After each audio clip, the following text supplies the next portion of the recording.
नमस्कार फ्रेंड्स, मैं पूनम गुप्ता आप सबका स्वागत करती हूँ आपका अपने यूट्यूब चैनल पूनम के गीत संगीत में। फ्रेंड्स, आज बहुत ही प्यारा सा कजरी, मिर्ज़ापुरी कजरी मैं गाने जा रही हूँ। आपको पसंद आए तो प्लीज़ आप सपोर्ट ज़रूर करें, चैनल को सब्सक्राइब करें, लाइक करें और कमेंट में हमें ज़रूर बताएं कि हमारा यह कजरी आपको कैसा लगा। तो प्लीज़ सपोर्ट ज़रूर करें। पिया जेठ के दोपहरी बड़ा जोर बा, दहिया काम जोर बाना। पिया जेठ के दोपहरी बड़ा जोर बा, दहिया काम जोर बाना।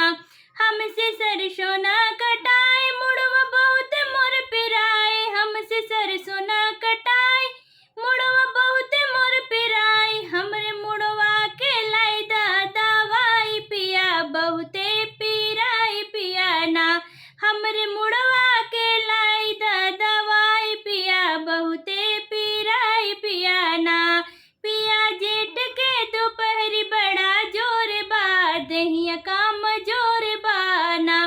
पिया जेठ के दोपहरी बड़ा जोर बा, बहुत दहिया मोर कमजोर बाना।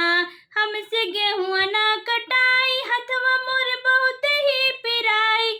हमसे गेहुआ ना कटाई, हथवा मोर बहुत ही पिराई। हमरे हथवा